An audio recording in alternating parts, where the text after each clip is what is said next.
ونصلي على رسوله الكريم. أما بعد فأعوذ بالله من الشيطان الرجيم. بسم الله الرحمن الرحيم.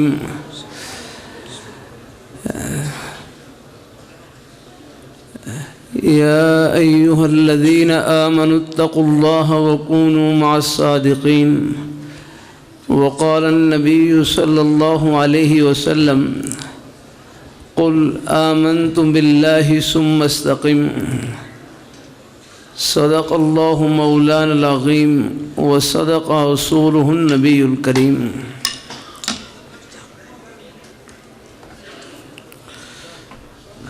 دروشی پڑھ لیں. اللهم صل على محمد وعلى آل محمد كما صليت على إبراهيم وعلى آل إبراهيم إنك حميد مجيد.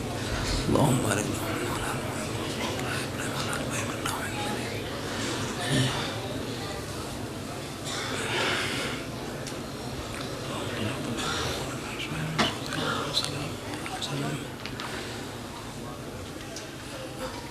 اللہ رب الجلال کا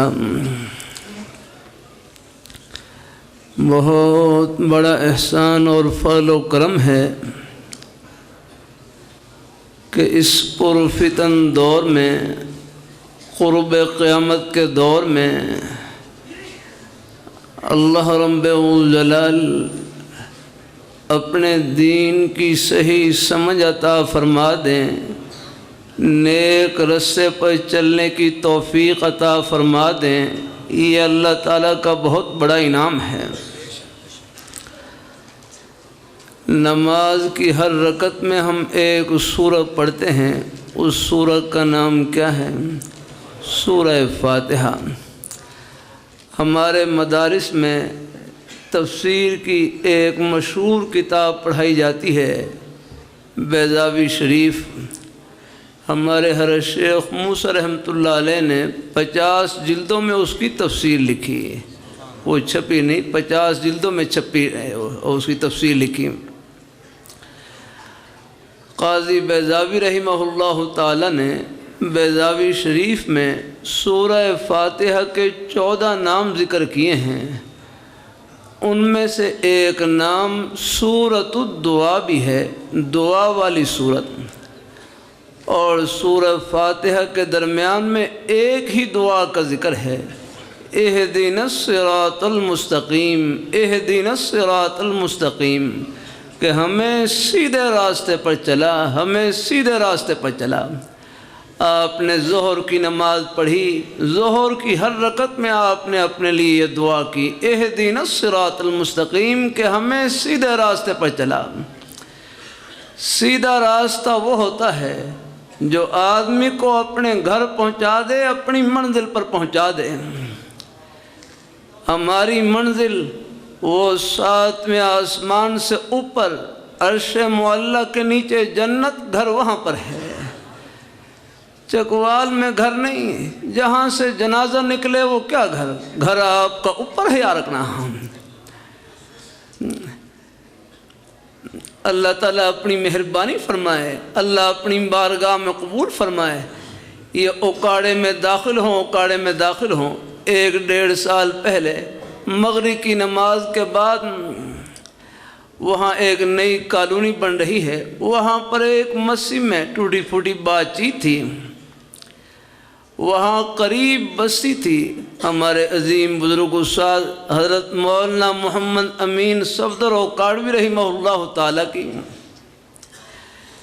حضرت کی وفات کا واقعہ حضرت کے بیٹے کے حوالے سے الخیر رسالے میں پڑھا. اتفاق سے بیان کے بعد حضرت کے بیٹے ہی مل گئے. میں نے ان سے پوچھا کہ یہ واقعہ آپ کے ساتھ پیش آئے؟ فرمانے لگے ہاں میرے ساتھ پیش آئے. تو میں نے ان سے عرض کیا کہ پہلے رسالے میں یہ واقعہ پڑھا، اب ذرا بہت اللہ نے مہربانی فرمائی، آپ خود مل گئے تو مجھے اپنی زبان سے خود سنائیں. فرمانے لگے میرے ابا جی حضرت مولانا محمد امین صفدر اوکاڑوی رحمہ اللہ تعالی مرض الوفات میں اپنی آخری بیماری میں گھر میں چارپائی پر لیٹے ہوئے. میں گھر کے صحن میں آرام کر رہا. 9-10 بجے کا وقت اچانک کچھ شور کسی آواز آئی، میری آنکھ کھلی اور میری نظر گھر کی چھت کے اوپر پڑی۔ کیا دیکھتا ہوں کہ ابا جی مسکراتے ہوئے آسمان کی طرف جا رہے ہیں، یعنی ابا جی کی روح مسکراتی ہوئی آسمان کی طرف جا رہی ہے۔ میں فوراً چارپائی سے اٹھا، ابا جی ایک کمرے میں داخل ہوا، دیکھا کہ ابا جی کا انتقال ہو گیا ہے۔ اللہ میاں نے پردے اٹھا کے بتلا دیا کہ یہاں اللہ میاں کو خوش کیا ہے تو ہنستے ہوئے جنت میں جا رہے ہیں۔ کہاں اب آپ بتاؤ، آپ کا گھر یہاں ہے یا اوپر ہے؟ یا رکھنا گھر ہمارا اوپر، 7ویں آسمان سے اوپر، عرش معلیٰ کے نیچے جنت، گھر وہاں پر ہے۔ یہ ہمارے بالوں کی سفیدی، یہ ہماری زندگی کی آخری سرحد ہے۔ میرے بڑے حضرت اقدر امام اہل سنت، قائد اہل سنت، حضرت اقدر حضرت قاضی مظہر حسین صاحب رحمہ اللہ تعالی، اللہ ان کی قبر کو نور سے بھر دے۔ یار کہاں حضرت کی بڑی شفقت، میں حضرت کی زندگی میں یہاں پر حاضر ہوا، جمعرات کے درس میں شریک ہوا، درس کے بعد حضرت اپنے گھر پر لے گئے، وہاں پر ہی بڑی محبت سے اپنے اکابر کا ذکر خیر ہے۔ اور حضرت حضرت قاضی صاحب دام بقات ملالیہ، یہ ہمارے اکابر، یہ اللہ ان کی عمر میں سائے شفقت میں برکت نصیب فرمائے اللہ تعالیٰ۔ ہاں ہر کی طرف سے اطلاعی، بس اللہ ان اڑ کر اللہ پہنچنے کی توفیق عطا فرمائے۔ ہاں ان اکابر کا وجود اس کو غنیمت سمجھے جا رہا ہے۔ میں وہاں یہ سیالکوٹ میں حاضر ہوا تو وہاں پر حضرت مجدد علی ثانی رحمہ اللہ تعالیٰ جس مسجد میں پڑھتے رہے، مسجد ملا کمال الدین رحمہ اللہ تعالیٰ، وہاں پر بھی حاضر ہوا تو وہاں پر حضرت کے کئی ملفوظات لکھے ہوئے، ان میں سے ایک ملفوظ یہ لکھا ہوا، فرمائے اس میں ایک کہ اہل اللہ سے کرامت کو نہ ڈھونڈو، اہل اللہ کے وجود ہی کو کرامت جانو۔ ہاں کتنے فتنے ہیں یاد رکھنا۔ بڑے حضرت قاضی صاحب رحمہ اللہ تعالیٰ موجود ہے، حضرت سید نفیس الحسینی شاہ صاحب رحمۃ اللہ علیہ فرمائے لگے کتنے فتنے ہیں کہ حضرت قاضی صاحب رحمۃ اللہ علیہ کے وجود کی برکت سے اللہ نے ان فتنوں کو بند باندھ رکھا تھا۔ آپ حضرات اللہ تعالیٰ کا شکر ادا کریں کہ اللہ نے اس پرفتن دور میں ہماری نسبت ان نورانی ہستیوں سے، ان جنتی ہستیوں سے جوڑ رکھی ہے۔ دائیں بائیں نہ ہو یا رکھنا، فتنوں کا دور ہے، قرب قیامت، بڑے فتنے ہیں، ایمان کو لوٹنے والے ہیں۔ اللہ تعالیٰ اپنی مہربانی فرمائے۔ اللہ اپنی بارگاہ میں عام جلسوں میں بھی عرض کرتا رہتا ہوں، صبح سرگودے میں تھا، وہاں پر بھی عرض کر رہا تھا، رات چنیوڑ میں تھا، جہاں بھی موقع ملتا ہے کوشش کرتا ہوں ایک بات اپنے بھائیوں سے پوچھ لوں، کوشش کرتا ہوں ہر جلسے میں پوچھوں۔ کیا نام ہے بھائی کا؟ بھائی بیٹھے ہیں سامنے، چادر والے بھائی رہے، ہاں جو پیچھے دیکھ رہے ہیں، کھڑے ہو جائیں گے پھر پوچھوں گا اپنے بھائی سے۔ ویسے اللہ مجھے معاف فرمائے، بے ادبی سے بچائے۔ کیا نام ہے بھائی کا؟ ہاں بھائی تصور، ایک بات اپنے بھائی بتلا دیں گے، دولت کسے کہتے ہیں؟ دولت کسے کہتے ہیں؟ چلو اپنے بھائی محبت سے بتلائیں، دولت کسے کہتے ہیں؟ چلو اب بیٹھ جاؤ، بس اب یہ کھڑا، بس میں نے توجہ کے لیے کیا ہے۔ میں کراچی قریب جام شورو میں تھا، وہاں ایک نوجوان سے پوچھا دولت کسے کہتے ہیں؟ کہنے لگے دولت تو پیسوں کا نام ہے، دولت تو پیسوں کا نام ہے۔ ہمارے بزرگوں کے بات سمجھانے کے اپنے اپنے انداز ہوتے ہیں۔ ایک بزرگ فرمانے لگے دولت پیسوں کا نام نہیں، دولت وہ ہے جو قبر میں ساتھ چلی جائے۔ ہاں قبر میں ساتھ جانے والی دولت، وہ ایمان کی دولت، وہ کلمے کی دولت، وہ نیکی کی دولت، خدا خوفی کی دولت، رب کو خوش کرنے کی دولت، اللہ پاک کے پیارے حبیب صلی اللہ علیہ وآلہ وسلم، آپ کی محبت، عظمت، آپ کی ختم نبوت کی دولت، آپ کے پیارے صحابہ کرام، اہل بیت کی محبت کی دولت، اولیاء کرام، بزرگان دین، ان کے نقش قدم پر چلنے کی دولت، یہ دولت ہے۔ یہ ہمارے بزرگوں کا بڑی محبت سے دین کی بات کو سننے کے لیے ایک قدم اٹھانا، یہ ہے دولت آپ کے پاس۔ ہاں کوٹھی، بنگلہ، مکان، زمین، جائیداد، یہ دولت نہیں، یہ ضرورت ہے۔ لیکن ان ضرورتوں کو دولت بنانے کا طریقہ یہ ہے، ان میں اللہ میاں کو خوش کر لیں اور راضی کر لیں، یہ بھی آخرت کی دولت اور کمائی بنتی چلی جائیں گی۔ اپنی کوٹھی میں خوش کریں، اپنے بنگلے میں خوش کریں، اپنے کاروبار میں، دفتر میں، جو جہاں ہیں بس وہاں پر اللہ میاں کو خوش کرے اور راضی کرے۔ اللہ تعالیٰ قبول فرمائیں۔ اللہ اپنی بارگاہ، کوئی مسلمان غریب نہیں جس کے سینے میں لا الہ الا اللہ محمد رسول اللہ موجود، حضور کی محبت عظمت موجود، صحابہ کرام کی محبت عظمت موجود، دو جہاں کی سطحت اللہ نے سینے میں چھپا رکھی ہے، چاہے ٹکڑے کھا کر گزارا کر لیں، اس دولت میں فرق نہ آنے پائے ہم۔ اللہ تعالیٰ اپنی مہربانی فرمائیں۔ اللہ آپ کے ایمان کی تقویت کے لیے سنا دیتا ہوں۔ حضرت مولانا اللہ وسائے صاحب دام برکاتہم العالیہ یمامہ کے بارے میں ذکر کر رہے تھے، چلو میں خود بھی سنا دیتا ہوں۔ ایک مرتبہ مدینہ منورہ سے واپسی پر میرا ریاض شہر جانا ہوا۔ یہ نجد کا علاقہ ہے، نجد کا علاقہ۔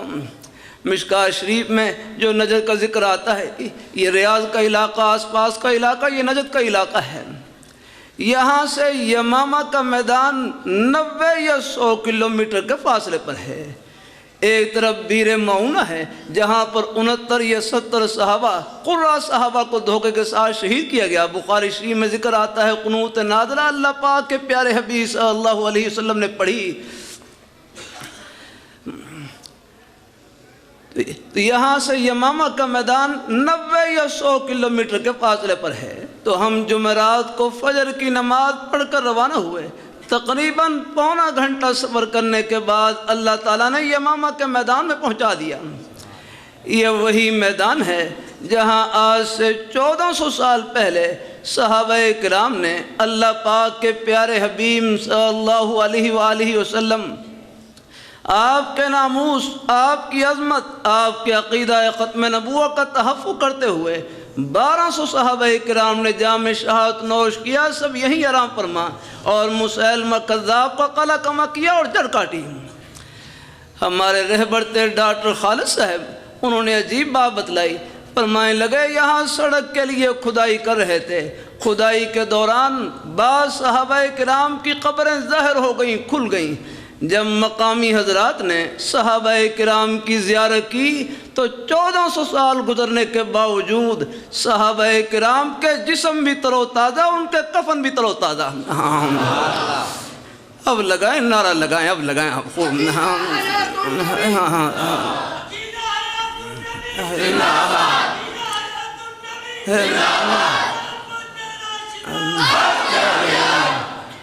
آپ حضرات اللہ تعالیٰ کا شکر ادا کریں کہ اللہ تعالیٰ نے اس اندھیرے کے دور میں اللہ نے ہماری نسبت ان نورانی ہستیوں سے، ان جنتی ہستیوں سے جوڑ رکھی ہے، دائیں بائیں نہ ہوں۔ اس دور میں بھی آپ دیکھ لیں، اللہ تعالیٰ اپنی مہربانی فرمائے۔ ہمارے وہاں لاہور میں چبرجی مدرسہ محمدیہ ہے، وہاں قریب میانی قبرستان میں حضرت لاہوری رحمۃ اللہ علیہ آرام فرما، جن کو انگریز نے دہلی سے گرفتار کیا اور لاہور میں لا کر چھوڑا۔ شیروالا باغ کی مسجد میں 45 سال تک قرآن پاک کا درس دیا۔ جب حضرت کا انتقال ہوا، قبر میں دفن کیا گیا، قبر سے ایسی خوشبو نکلی، پوری قبر کو خوشبو سے معطر کر دیا۔ اللہ تعالیٰ نے بتلا دیا یہ ہمارے مقبول بندے، تم ان کے ساتھ جڑ جاؤ، جہاں یہ پہنچے اللہ تمہیں پہنچائیں یار کہاں۔ یہ اللہ پردے اٹھا کے بتلا رہے ہیں یار کہاں۔ امام اہل سنت شیخ الحدیث حضرت مولانا محمد سرفراز خان صاحب سعودہ صاحب رحمۃ اللہ علیہ، اللہ تعالیٰ نے اس گنہگار کو ساتھ بخشی۔ میں نے اپنے ہاتھوں سے غسل دیا اور بھی حضرات شریک تھے، اللہ نے مجھے بھی شکر کی توفیق عطا فرمائی۔ ہر قبر میں دفن کیا گیا۔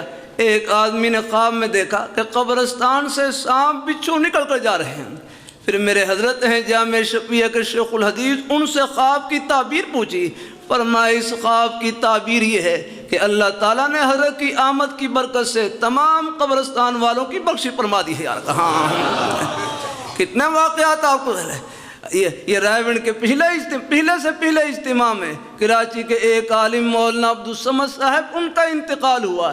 انتقال سے پہلے آخری جملہ جو ان کی زبان سے نکلا وہ یہ تھا، فزت برب الکعبہ، رب کعبہ کی قسم، رب کعبہ کی قسم میں کامیاب ہو گیا۔ اتنا کہا اور روح پرواز کر گئی۔ یہ اللہ پردے اٹھا کے بتلا رہے ہیں، دائیں بائیں نہ ہوں، یہ ٹیلی ویژن پر بھی ہر ایک کو نہ سنا کریں، ہر ایک کو نہ دیکھا کریں، بڑے ایمان کو ہلانے والے جملے کہے جاتے ہیں۔ ہمارے لاہور میں بھائی عارف ہیں، وہ اپنی والدہ کا جملہ بڑا اچھا جملہ سنا ہے، کہنے لگے میری والدہ فرماتی او پتر جڑے راہ چلنا نہیں انہوں ویکھن دی لوٹ کڑی آ رکھا۔ جب اللہ تعالیٰ نے سیدھا راستہ عطا فرما رکھا ہے دائیں بائیں جھانکنے کی کیا ضرورت ہے؟ ہاں یہ ہمارے اکابی حضرات ہیں، اللہ تعالیٰ ان کی زندگیوں میں برکت نصیب فرمائے، اللہ ہمیں ان کے سائے میں رکھے، سایہ نہ ہو تو دھوپ ہی دھوپ ہے یار۔ ہاں اللہ تعالیٰ اپنی مہربانی فرمائے، اللہ اپنی پھر یہ ہمارے بچے ہیں مدرسے میں پڑھیں، یہاں اللہ ان بیٹوں کو قبول فرمائے، سکول کالج کے ماحول میں ہوں وہاں بھی اللہ بچوں کو اپنے نیک رستے پہ قائم رکھے، غلط ماحول سے غلط صحبت سے بچیں۔ میں برطانیہ کے سفر میں لندن میں تھا، وہاں ظہر کی نماز کے بعد ابو بکر مسجد ساؤتھ ہال کے علاقے میں وہاں پر ٹوٹی پوٹی بات چیت تھی، بیان کے بعد کچھ بزرگ مل رہے، ایک چھوٹا بچہ ملا بمشکل کوئی 11-12 سال عمر، مجھے ایک نوجوان کہنے لگے یہ بچہ 4 سال ہو گئے یہ تہجد کی نماز پڑھ رہا ہے۔ میں حیران ہو گیا کہ یہ لندن کا ماحول اندھیرے کا ماحول، لیکن یہاں بھی ہمارے بزرگوں نے اپنے بچوں کی نیک تربیت کا کتنا خیال رکھا ہوا ہے۔ ہاں اللہ تعالیٰ ہم سب کو توفیق نصیب فرمائے، اللہ اپنی بارگاہ میں قبول فرمائے، اللہ ہمیں اپنے پیارے حبیب صلی اللہ علیہ وآلہ وسلم آپ کے پیارے دامن سے چمٹائے رکھے، آپ کے پیارے صحابہ کرام ان کے نقش قدم پر چلائے رکھے، آپ کے پیارے صحابہ کے غلام اولیاء کرام اللہ پاک کی ذات ان کے قدموں میں رکھے، ان کے سائے میں رکھے۔ انشاءاللہ پھر اللہ تعالیٰ کی رحمت سے امید ہے یہ سفر آخرت کی خوشیوں میں پہنچے گا جہاں اللہ تعالیٰ صبر مان پورے کریں گے۔ تھوڑے بہت حالات آتے رہتے ہیں، گھبرائیں نہیں، حالات تو مانگنے کے لیے آتے ہیں، رب کی بارگاہ میں جھولی پھیلانے کے لیے آتے ہیں۔ یہ رائے کے دوسرے اجتماع پر پہلے دن بارش ہو گئی، مجھے کچھ جلسوں میں جانے کا موقع ملتا رہتا ہے، بعض دفعہ جلسے کے دوران بارش ہو جاتی ہے تو ہمارے اپنے ہی ساتھی بھول کر کہہ دیتے ہیں کہ آج تو ساتھی کہتے ہیں کہ ہم بارش کی وجہ سے ہمارا جلسہ خراب ہو گیا ہے۔ میں کہ اللہ کے بندو یہ آپ کتنا غلط لفظ بول رہے ہیں، ہمارے 1000 جلسے آگے پیچھے ہوں، رب کا حکم سر آنکھوں پر ہے یار۔ ہاں حضرت حکیم الامت حضرت تھانوی رحمۃ اللہ نے لکھا ہے، ایک بزرگ نے بارش ہوئی تو ان کی زبان سے بھول کر نکل گیا، آج تو بڑے موقع کی بارش ہوئی ہے، اللہ والوں پر محبت کی تنبیہ جلدی آ جاتی ہے۔ پردہ غیب سے آواز آئی، او بے ادب، ہماری بارش کبھی بے موقع بھی ہوتی ہے، ہماری بارش جب بھی ہوتی ہے اپنے موقع پر ہوتی ہے۔ یہ آپ نے کیسے کہہ دیا یار؟ اللہ تعالیٰ کا حکم جب بھی آ جائے سر آنکھوں پر یار۔ ہاں اللہ تعالیٰ قبول فرمائے، اللہ تعالیٰ اپنی علم میرے حضرت ہیں جامع شفیع کے شیخ الحدیث حضرت سوئی صاحب دامہ برکاتہم العالیہ، حضرت سے صاحب پوچھنے لگے کہ حضرت میں دعا کرتا ہوں پریشانی دور نہیں ہوتی، کیا کروں؟ اللہ والوں کے جملے دل سے نکلتے ہیں، دل کا سارا بوجھ ہلکا کر دیتے ہیں۔ فرمائے لگے جتنی پریشانی لمبی ہوگی، پریشانی کے دور ہونے کے بعد جو راحت ملے گی اس کی قدر بھی زیادہ ہوگی۔ پوری زندگی حالات میں گزر جائے، پریشانی میں گزر جائے، لیکن صبر کا دامن نہ چھوٹے، رب کا دروازہ نہ چھوٹے، اللہ تعالیٰ آخرت کا معاملہ نیک کر دیں، جنت کی ٹھنڈی ہواؤں کا ایک جھونکا آئے گا، دنیا کے ہر غم کو بھلا کر رکھ دے، ختم پریشانی۔ ہاں جنت آنجا باشد کے آزارے نہ باشد، جنت وہ جگہ ہے جہاں تکلیف کا نام و نشان نہیں ہے۔ اللہ تعالیٰ اپنی میں ہے، ہم اپنی حیثیت کو پہچانیں، ہم راستے میں ہیں، منزل نہیں راہ گزر رہا ہے، راستے میں اللہ تعالیٰ کا بڑا انعام یہ ہوتا ہے سیدھا راستہ عطا فرما دیں، جو سیدھے راستے پر چلنے والی ہستیاں ہیں ان کا لڑ پکڑنے کی توفیق عطا فرما دیں۔ آپ حضرات اللہ تعالیٰ کا شکر ادا کریں کہ اللہ نے ہماری جن بزرگوں سے، جن اللہ والوں سے نسبت جوڑ رکھی ہے، ان کا جنتی ہونا دنیا میں دکھلا دی ہے، دائیں بائیں نہ ہوں بس۔ اللہ تعالیٰ سب کو قبول فرمائے۔ آخر میں اپنے 5 وقت کی نماز کی پابندی، قرآن پاک کی تلاوت، اپنی حق حلال کی روزی، میرے حضرت فرمائے لگے حسن دنیا گزارے کی جگہ ہے، دال روٹی سے گزارا چل جائے گزارا کر لینا، آخرت میں اللہ صبر مان پورے کریں گے۔ یہاں بھی سب کچھ اللہ میاں کا دیا ہوا، ہمارے پاس تو اپنا ناخن نہیں۔ یہ رمضان سے پہلے ایک مہمان ملنے کے لیے تشریف لائے، کہنے لگے میرا بیٹا بیمار، منہ میں کوئی تکلیف تھی، علاج میں 1.25 کروڑ روپے خرچ ہوا ہے، پاکستان میں علاج کروایا، بیرون ملک لے گئے، شفا اللہ تعالیٰ کے قبضے میں، صحت مند نہیں ہو سکے، اللہ تعالیٰ کو پیارے ہو گئے۔ میں حیران رہ گیا کہ ایک ہلکی سی بیماری، علاج میں 1.25 کروڑ روپے خرچ ہو رہا ہے، اور اللہ پاک کی پیاری کریم ذات جس نے سر سے لے کر پیر تک ایک ایک روح صحیح سالم تندرست جسم عطا کر رکھا ہے، اس کی قیمت کون ادا کر سکتا ہے؟ سب کچھ اللہ میاں کا دیا ہوا، جن کا دیا ہوا سب کچھ انہی کی خوشی میں لگانا ہے، بس یہ ہے ہماری زندگی کی غرض ہے۔ اللہ تعالی ہم سب کو توفیق نصیب فرمائے، اللہ ہمارے بزرگوں کی، بھائیوں کی، اللہ ایک قدم کو اللہ خوشیوں سے مالا مال فرمائے۔ میرے حضرت حضرت قائی صاحب دام برکات ملالیہ حضرت کی اللہ پر خلوص شفقت کی اللہ دنیا آخرت میں بہترین جزا نصیب فرمائے۔ آمین آمین وآخر دعوانا الحمدللہ رب العالمین۔